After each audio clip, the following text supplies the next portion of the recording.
to lose now. Everything to prove now. Long as I'm alive, I'ma fight back. My fire never cools down. I'm about to catch fire. Yeah, I'm about to catch fire. Get ready for the new me. Get ready for the new me. Try to hold me down and I go higher. Try to hold me out and I go louder. I'm a fighter, a survivor. Stand back when I catch fire.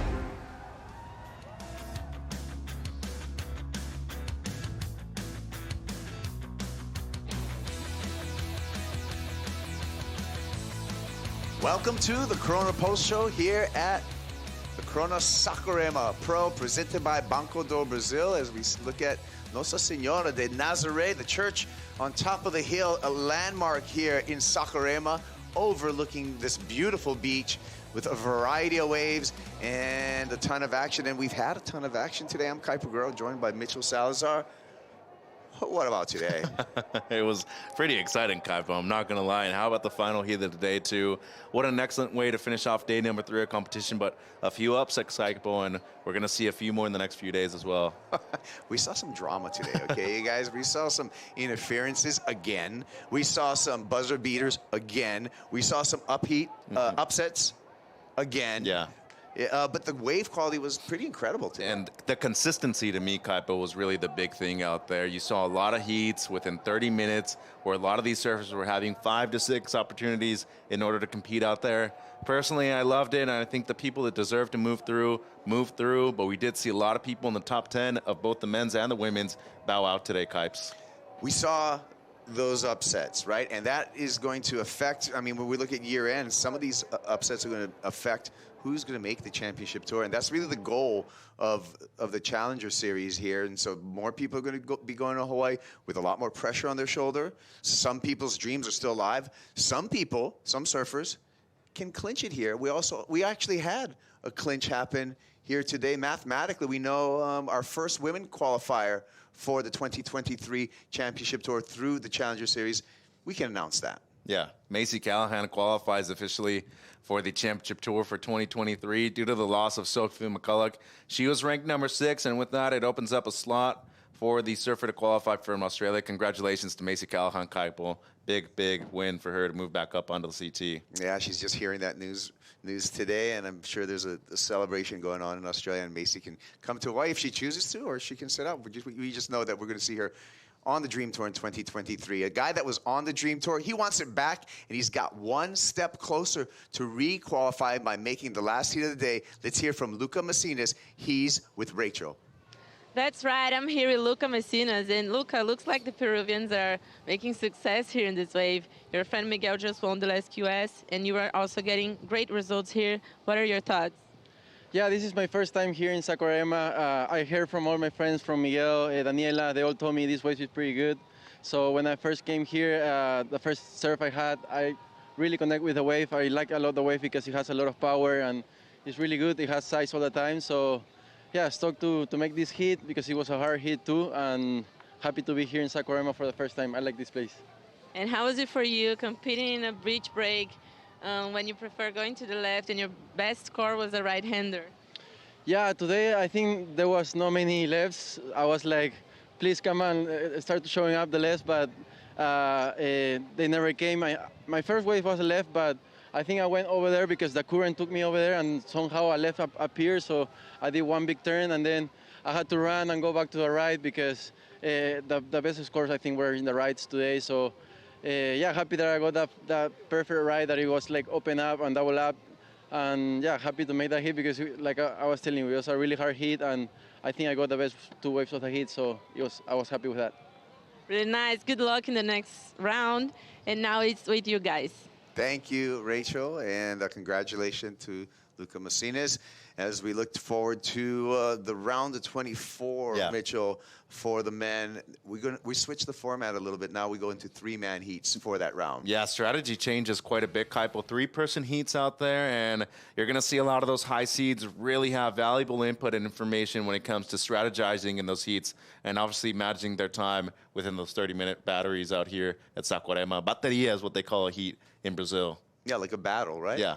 Yeah, and are you kidding me? It's been a battle today. People have had to battle, and there's been some tremendous moments. We talked about Macy Callahan and qualifying via the Challenger Series to the 2023 Championship Tour. The way she did that was because Sophia McCullough went down in her heat this morning, and we have a recap of that heat with Sophia McCullough, Francisca Veseco, as well as Chelsea Tuak. Let's take a look at this action. I think you called this heat. Yeah, I did, and Chelsea Tuak told me when the day started, it looks so fun out there, very consistent on the rights, but it was Francisca Veselko, Kika, who not only got the best score of the heat in the first few minutes, she never let go of first place, Kaipo.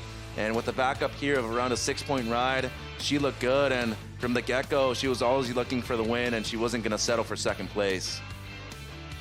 And looking at the recap here with Chelsea Tuak, had a couple of scores in the fives, but it was just the one-turn waves like that one that put her up into second place, and it added more pressure to Sophie. And she was needing a couple decent scores at the end, and unfortunately for her, wasn't able to get that. Had a couple of decent scores, a 5 and a 4. But it wasn't enough in order to move through, and we lose number 6 in the ranks. Yeah, and we talked about that, Mitchell, and that would have been a big upset as we take a look at the numbers from that heat. Yeah, I mean, poor result there from McCulloch. Unfortunately for her, number 6 in the rankings. She's really going to have to do well at Haleiwa in order to qualify.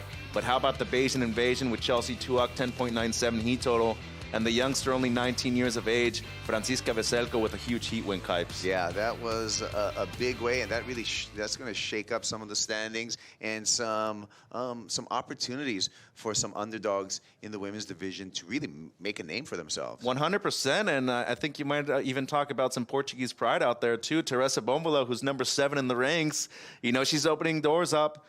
Through Kika Veselko's win, she's knocking out number 6. So this actually helps out Teresa a lot more than people think of. In a way, it's almost like Team Portugal, like not really working together, but it is working in the Portuguese surfers' favor. She's flying the flag, so it doesn't matter who makes it through as long as somebody makes it through, Kaipo. Oh, man. Hey, we were anticipating the all goofy foot matchup with Gabe Medina coming through in his heat in this round number 2. All eyes are on the beach for Gabe Medina, but that heat gave a young surfer from San Clemente, Jet Schilling, an opportunity to show off his stuff. Yeah, and I'd have to say the heat of the event so far, 4 goofy footers out there, and we were able to call the heat with Travis, and what a performance by young Jet Schilling. But the impressive thing to me so far in this heat was that everybody had a score above a 6-point ride too, Kaipo. Yeah, it was happening. Schilling, Medina hits the beach, and all eyes are tuning in to the 3-time world champ over here, and he did not disappoint. Just solid surfing, as always, by Gabe Medina. That's what we expect from a 3-time world champ. He can make something out of nothing almost, but Jet Schilling, he came to play. Yeah, and he was very efficient with the amount of waves that he caught too. A 6-point ride there on his first one, never looked back afterwards, and then Medina also catching one wave where he had this incredible turn right there. I think he came in as a 7.33. And you look at the way he was not only able to balance out on both the rights and the lefts, but just the efficiency with the maneuver selection on the waves that he actually did catch. Love this finishing turn right there, straight up and vertical. He looks healthy, and he looks like he's in rhythm too. Yeah, but what about this from the youngster from San Clemente? 8.67 for the boost. Full rotation, lands on the roof, and just gives us the Hulk claim. No, and I remember seeing him compete a few years ago at T Street. He wasn't backing down against Crosby Colapinto, and guess what? He didn't back down against the 3-time world champion. He said, "This is my house, homie. I'm here to win." You got to enjoy it, but we're going to see 2 really exciting, sensational goofy foots into the round of 24. Gabe Medina and Jet Schilling. Check out the numbers, Mitch. Yeah, I'd have to say the best heat we've seen all event long. Nacho Gunderson had a 6-point ride at the beginning of the heat, wasn't able to get a backup, and Taichi Wakita, a pair of 5s. It wasn't enough for the battle against Schilling and Medina, though, Kaipo.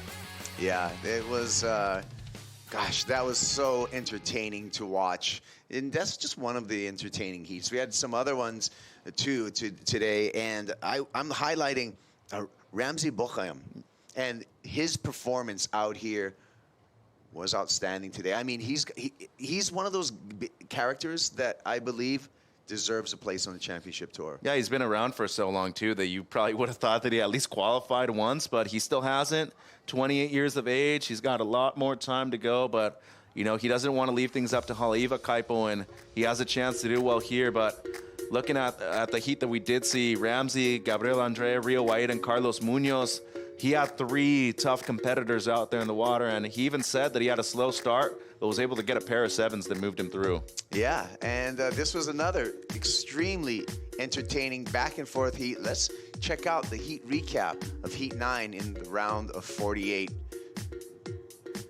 Rio Waida would have been the favorite in this heat, and surprising with the result, but it was this kind of surfing on the backhand by Ramsey Bukhayam that absolutely stood out, Mitch. Yeah, and, you know, fortunately for him, he was able to select those waves that really offered up those sections where he's not only favorable going on the backhand, but it also kept a lot of the other surfers off of those great rights too, such as the young man on screen who already qualified for the CT. That's Rio Waida, Kipes. Yeah, Rio out there, he's got nothing to lose, so this was just another more, you know, of a class as far as Saquarema. When he gets on the championship tour, Rio's going to have to surf here at the Oi Rio Pro, so he's doing a little homework, but Ramsey Bukhayam on the backhand, just devastating. Yeah, and I mean, Rio surfed a great heat, but it was just Gabriel Andre and Ramsey that surfed an even better one, and this young man impressed me a lot. It's been a long time seeing him competing on the QS. Hadn't seen him compete on the Challenger Series before though, Kaipo,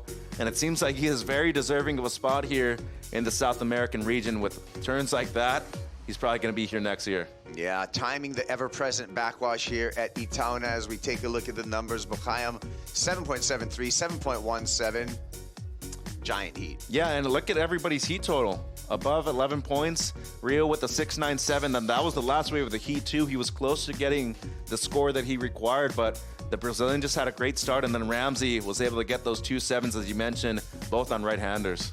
Yeah, and I'm just discovering at this event, the Brazilian wildcards have been really surprising, and they've been just taking out people left and right. I mean, it's not just Gabriel Andre. No. There's been a number of the Brazilian wildcards who have advanced into the round of 24, the 3rd round. Yeah, and we almost had another one move through right now in Ryan Kainala, the 15-year-old, but to me, Kawak Costa, the young surfer from the northern part of Brazil, man, he is an incredible surfer. First time competing in a Challenger Series event, 2 heat wins so far, Kaipo. Yeah, and he's on a roll. You know what I mean? That's a confidence. I think he's discovering now that he can do it. So the Brazilian storm keeps on showering down.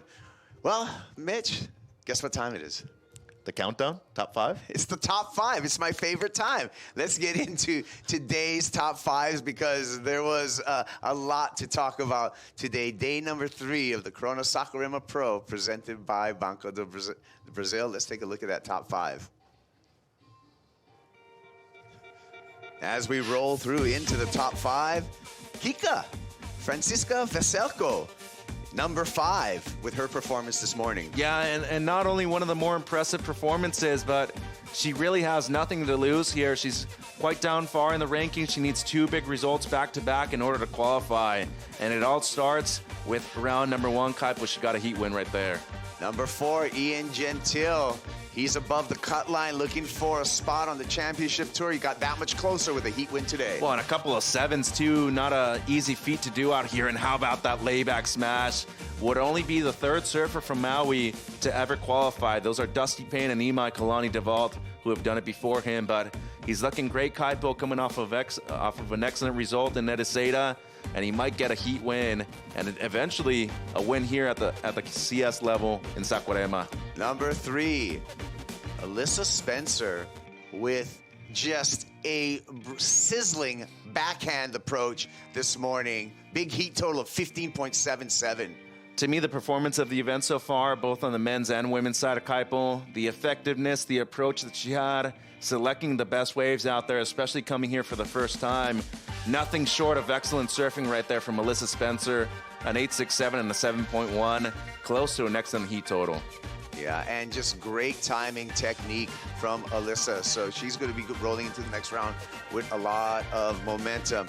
Number 2, we're celebrating the career of the big man, the panda, Willian Cardoso. You already got your shirt on, and I'm ready to put mine on later tonight too. And you know, great heat, battled from beginning to end, had a couple of scores in the 4-point ride, but wasn't able to break through with anything better. But you know, you talk about one of the most successful surfers to come out of Brazil in terms of competing on the WSL Tour. This is one of those guys. Yeah, we're celebrating one of the greatest characters that we've seen on the championship tour, the Panda. He had a championship tour win in 2018 at Uluwatu. He also has the credit of, I think, the oldest guy to come and qualify for the championship tour as well. And Willian Cardoso, you got to be strong to carry this guy up the beach. But what a character, what a big heart, and big surfing to his credit. Yeah, and just an emotional moment right there that he was able to share with everybody else. And hopefully he's going to be able to join us tomorrow and call a heat with us in the booth. But, you know, an incredible moment, a lot of passion from Pandinha, and excited to see what the future holds for him, not only here in Brazil, but also helping out the future generations to come too, Kipes. Yeah, well, he can be an inspiration just the way he got on the championship tour. This guy wants on tour. This guy's got a bright future. Number one, Jet Schilling with 8.67 for this backside air. Yeah, the highest single wave score of the event so far, and an incredible air right there. I didn't think he was going to be able to pull it, but the power of self-belief goes a long way, Kaipo, and it got him the heat win against the 3-time world champ. What a great day. It was. We called a lot of heats. We did. And we're going to do so tomorrow and Sunday, too. We had a good time. We're going to do so tomorrow. I want you to join us. Thank you, Mitchell. I want you to join us tomorrow. Check in. We're likely going to go for day number 4 here at the Corona Saquarema Pro. And with that, I want to just tell you, boa tarde. Yeah, good boa tarde. Boa noite. Boa noite. We'll see you. Enjoy the end of the day highlights right now. Thanks for watching.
This copyrighted event broadcast is produced by the World Surf League for broadcast around the world and may not be retransmitted, reproduced, rebroadcast, or otherwise distributed or used in any form without the written consent of the World Surf League.